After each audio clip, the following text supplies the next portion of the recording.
Welcome to Whips in the Dungeon. We're doing a little update on a match set of Bullwhips that I got from Smokey Mountain Whips.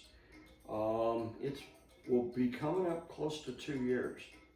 I had these about 4 or 5 months before I got my Peter Jack number 47s. That's kind of how I relate to these. Spring of 2024, or was it summer of 2024? So I've had these about 1.5 years. Okay, been throwing them every morning. I'm going to show you these up real close. You've seen these before, but we're revisiting this. Beautiful, beautiful work. This handle pattern, the diamond is supposed to represent a diamondback rattlesnake, and everybody knows that a black king cobra, the king cobras eat other snakes. So the leather work is supposed to symbolize the black king cobra eating a diamondback rattlesnake. The stones are moonstones, which is Moonstone's favorite gemstone. And it's 16 plait work done by Gorey at Smokey Mountain Whips.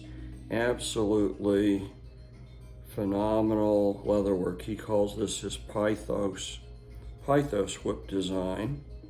Okay, but the real question is, how are they breaking in? Now these whips have 2 bellies, and in fairness to Blake wanted to make them as single belly whips, and I insisted on a 2 belly build. So what has happened with the 2 belly build and at the tightness that Blake plats is there's a lot of Viagra in this whip. Okay, even though I've been throwing this whip for 1.5 years, it's still, I throw it every morning for 10-15 minutes. It's still very stiff, okay? It rolls out nicely, both of them roll out nicely with the forehand. They're both rolling out nicely with the forehand. When I turn it over on the backhand and I throw it against the spine, it's still really stiff, and it really just arcs through. It doesn't have a lot of rollout on the backhand side. That was a static throw. If I throw that dynamically, you can watch that backhand and see it does have a little rollout, but it's still mostly an arc on the backhand side. So, the moral of the story is the whip maker in this instance probably knew more than the whip buyer. They should have been done as single bellies, given the tightness of the plaiting and the work, the beautiful work that the whip maker did.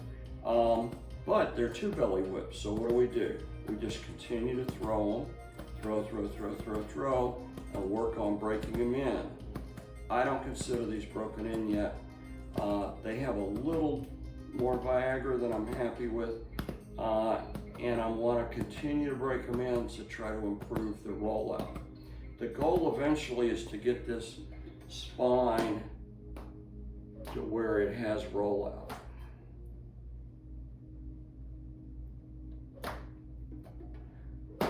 And it's not there yet. So we're still working on breaking them in. I'm throwing a cut back, just a cattleman's crack. It's an S-shaped crack, and I'm trying to force that spine to gain some flexibility. And so, my opinion, I don't throw a cattleman's crack in the dungeon, but for breaking in a whip that's this stiff, I think that's probably the way to go. I would like comments below on what you guys think about these whips and suggestions for helping to break them in so they break in a little bit quicker. I do not want to manipulate the whip. I want to break them in by throwing it. But give me some tips, leave me some comments on what I could do other than what I've been doing to continue to work with these whips and continue to break them in. They're absolutely gorgeous leather work, and I would like to get that leather work in the dungeon, in dungeon play. I think they're accurate. If you watch where they're finishing, they're extremely accurate. I just want to improve the rollout. As always, thanks for watching Whips in the Dungeon.